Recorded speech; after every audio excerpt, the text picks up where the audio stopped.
திருச்சிற்றம்பலம். நம பார்வதி பதையே ஹரஹர மகாதேவா. தென்னாடுடைய சிவமே போற்றி, எந்நாட்டவர்க்கும் இறைவா போற்றி. அருள்மிகு அங்கேற்கெண்ணியம்மை உடனாய் உரையும் சொக்கநாத பெருமான் மலரடிகள் போற்றி போற்றி. திருச்சிற்றம்பலம். திருவிளையாடல் புராணம் திரு ஆலவாய்க்காண்டம். மண் சுமந்த படலம். வந்தியின் கூலியாளாக வந்த கூலியால் இன்னும் வந்தியின் கரைப்பகுதியை மட்டும் அடைக்கவில்லை என்று தெரிந்த அரசனின் ஏவலாளர்கள் கூலியால் பிரம்பால் அடிக்கணும்னு கையை ஓங்கினாலும் அவனுடைய கட்ட அழகில் மயங்கி பிரம்பால் அடிக்க பயந்து நின்றார்கள். இவன் என்ன பித்தனோ எத்தனோ சித்தனோ, இந்த பேரழகன் ஏன் கூலியாளாக வந்தான்? இவனை பார்த்தா கூலிக்கு வேலை செய்கிற ஆள் மாதிரி இல்லையே. ஆனால் முதல்ல கூலியை வேற வாங்கி உண்டு விட்டான், வேலையும் செய்யவில்லை, நம்மளையும் மதிக்க மாட்டேங்கிறான். இவனை பற்றி நம்ம மன்னனிடம் சென்று முறையிடுவதே செய்யத்தக்க செயல் என்று தலைமகன் திருமுன் தாழ்ந்து சாற்றுவார் அடிக்கேள். இந்த அலைப்புணல் நகரார் தத்தம் பங்கெல்லாம் அளந்த ஆற்றான் மலையினும் வலியவாக சுமந்தனர் வளைந்த சிற்றூன் விலை நரையாட்டி தன்பங்கு அடைத்திலன் வென்றி வேலோய். மன்னன் முன் சென்று பணிந்த ஏவலாளர்கள் வேண்ட எல்லாரும் அவரவர் பங்கை கரையை அடைத்து விட்டனர். ஆனால் வந்தியின் கூலியாளாய் வந்தவன் மட்டும் இன்னமும் அடைக்கவில்லை. வந்தியின் ஆள் என்று வந்து பதித்தனர். செல்வ காளை போல களிப்புண்டு பாடியும் ஆடியும் காலம் போக்கிக் கொண்டு வேலை ஒன்றிலும் நெஞ்சினும் நினைதல் செய்யான். வேலை செய்யணும்னு அவனுடைய நெஞ்சில் கூட கொஞ்சம் கூட நினைக்கல் செய்யாமல் ஆடி பாடிட்டு இருக்கான்.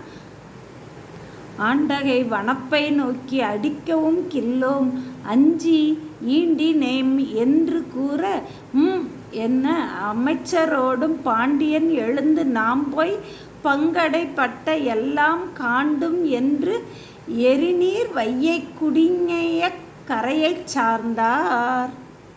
அவனுடைய பேரழகு கண்டு அவனை நாங்கள் அடிப்பதற்கும் அஞ்சி உங்களிடம் வந்து கூறுகின்றோம் என்று பாண்டிய மன்னனிடம் ஏவலாளர்கள் கூற, பாண்டியனும் விரைந்து மந்திரிகளோடு என விரைந்து எழுந்து நாம் போய் பங்கு அடைப்பட்ட எல்லா இடத்தையும் காண்டு நேரில் சென்று காண்டு வருவோம் என்று அந்த வைகை கரையின் நோக்கி நடந்தான்.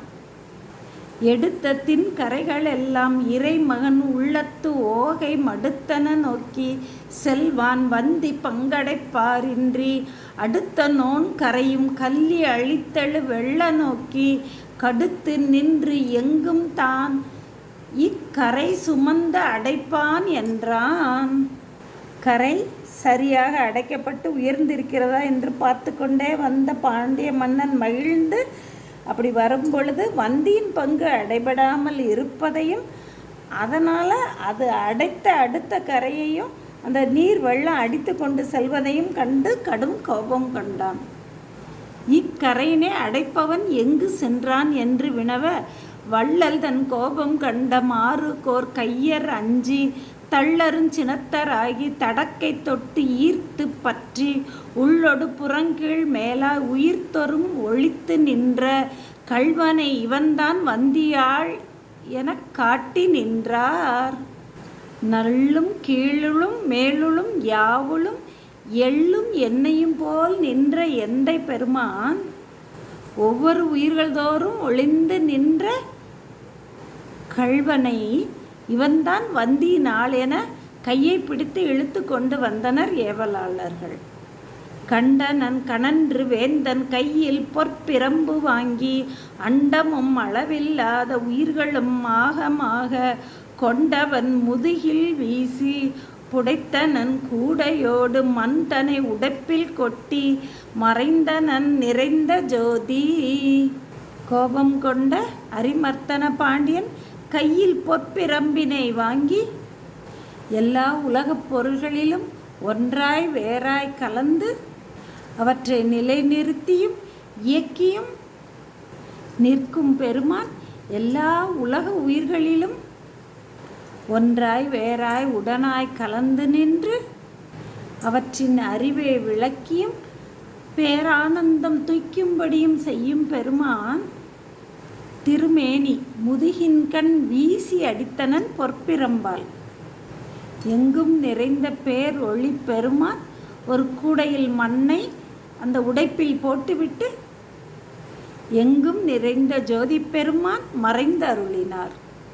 பிட்டு நேர்பட மண் சுமந்த பெருந்துரை பெரும்பித்தன் பாண்டி என் முதுகில் பட்டது, செளி என் பன்னியர் உடம்பினில் பட்டது, ஆண்டகை அமைச்சர் மேனிமேல் பட்டது, அரசிளம் குமரர் மேல் பட்டது, ஈண்டிய கழல் கால் வீரர் மேல் பட்டது, இவுளி மேல் பட்டது, பருமம் பூண்ட வெங்கரி மேல் பட்டது, எவ்வுயிர்க்கும் போதன் மேல் பட்ட அத்தழும்பு.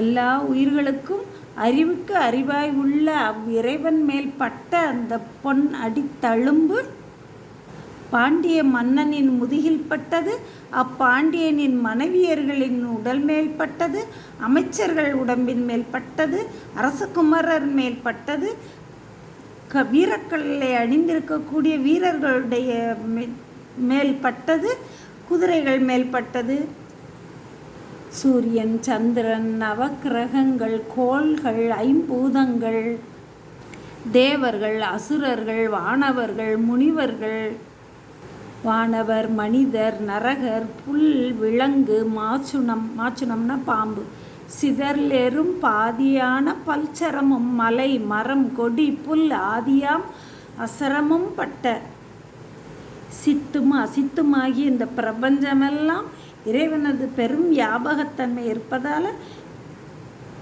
வியாபித்து அவற்றின் உயிருக்கு உயிராய் நிற்றலில் அவனது முதுகில் விழுந்த அந்த அடித்தழும்பை வானவர் முதலாக புல் இறுதியாக உள்ள உயிர் பொருள்களும் மலை முதலான ஜடப்பொருள்களும் இயங்குவனவும் நிற்பனவுமாகிய சேதன அசேதன பொருள்களெல்லாம் அடிபட்டு தழும்புடன் தோன்றின. திருமால் திடுக்கிட்டு விழித்தான். தாமரை மலரில் இருக்கும் பிரம்மனும் இது யாதென வியந்து நின்றான். தேவேந்திரன் பயந்து நின்றான். மற்றைய தேவர்களெல்லாம் உடல் நடுங்கி நின்றார்கள். இயக்கர்களும் சித்தர்களும் சாரணர்களும் தங்களது தழும்புப்பட்ட புண்ணினை ஒருவருக்கு ஒருவர் காட்டி இது யாது என்று தங்களுக்குள் கூறி அதனுடைய தன்மை அறியாதவர்களாக மயங்கி நின்றனர். ஏகநாயகன் எவ்வுயிர்களுக்கும் தானே என்பதும் அன்பினுக்கு எளியனாகிய திறனும் காட்டுவான். அடிப்பட்ட அங்கு ஒரு கூடை மண் கொட்டி வேக நீர் சுருங்க கரையினை உயர்த்தி மிகுத்து உடன் வேலெனித்து ஒழித்து போகியவாறு கண்டு கோல் கையர் போய் நரையாட்டியை தொடர்ந்தார். ஏகநாயகன் எவ்வுயிர்களும் தானே என்பதும் தான் அன்பிற்கு எளியனாகிய தன்மையை அனைவருக்கும் காட்டும் பொருட்டு பிறம்படிப்பட்டு ஒரு கூடை மண்ணை அந்த வைகைக்கரை உடைப்பில் மண்ணை கொட்டி நீர் வேகம் அந்த வெள்ளமும் சுருங்குமாறு செய்து பின் அங்கிருந்து மறைந்து போன தன்மையையும் கண்ட கையில் கோல் கொண்ட மன்னன் இது கூட பெருமானின் திருவிளையாடலே என்று விளங்க நரை முதிர்ந்தவளாகி அந்த வந்தியை தொடர்ந்தான். எல்லா உலகங்களையும் படைத்தும் காத்தும் அழிக்கும் பரமன் ஒரு கூலியாளாக வந்து மண் சுமந்து அடியும் பட்டதால் அவன் அன்பினுக்கு எளியன் என்பதையும் காட்டி அந்த அடி பிரம்மன் மீது பரமன் மீது பட்ட அடி எல்லா உயிர்கள் மீது பட்டதால் அவன் எவ்வுயிர்களும் தானே என்பதையும் காட்டியுள்ளார் இங்கு பரஞ்சோதியார். அன்பு தாழ் மனத்தோர் வழி செய்ய இன்னம் மன்னனால் மறுக்கம் உண்டேயோ முன்பு போகியவாள் என் செய்தான் என்னாய் முடியுமோ இனி எனத்து இறங்கி என்பு போல் வெளுத்த குழலினால் கூடல் இறைவனை நோக்கி நின்று இறங்க அன்பு தேனாக அருந்திய சிற்றூன் அமுது செய்த அருளினான் அருளால். மன்னன் நேரே வருவதைக் கண்ட வந்தி கிழவி பாண்டினாலே தனக்கு என்ன துன்பம் விளையுமோ என்று மனதில் வருந்தி சோமசுந்தர பெருமானை வேண்டி வணங்கி நிற்கின்றாள். எனக்காக வேலை செய்ய போனால் என்ன செய்தானோ, இனி என்ன முடிவு வருமோ என்று சோமசுந்தர கடவுளை நோக்கி வணங்கி வருந்த, அவள் அன்பால் அளித்த அமுதை உண்டு அருளிய பெருமானது இறைவனது திருவருளால் கண்ணுதல் நந்தி கணத்தவர் விசும்பில் கதிர்விடு திப்பிய விமானம் மண்ணிடை இழிச்சி அன்னை வா என்று வல்லை வைத்து அமரர் பூமழையும் பன்னிரை கீத ஓதையும் வேத பணுவலும் தும்பியும் இயைந்தும் விண்ணிடை நிமிர சிவன் அருள் அடைந்தோர் மேவிய சிவபுரத்து உய்த்தார். எம்பெருமானுடைய திருஅருளால் அந்த நேரத்தில் வானத்தில் கணங்களெல்லாம் ஒரு விமானத்தில் வந்து இறங்கி அன்னையே வருக, தாயே வருக என்று தேவர்களெல்லாம் பூமாலை பொழிய, இன்னிசை முழங்க, வேதநாதங்களெல்லாம் ஒலிக்க, இறைவனது திரு அருளை பெற்றோர் உறையும் சிவலோகத்தின் கண் சென்று அடைந்தாள். மன்றுடையான் ஓர் கூடை மண் கொட்டி மறைந்ததுவும் அடைக்கரை நீண்ட குன்றென உயர்ந்த தன்மையும் தம்மேல் கோலடி பட்டது நோக்கி எந்தன் மேல் பட்டது இது என அது என அமைச்சர் நின்று அவர் உணர்த்து நிகழ்ச்சியும் பிறர்பால் நிகழ்ச்சியும் நோக்கிய நிருபன்.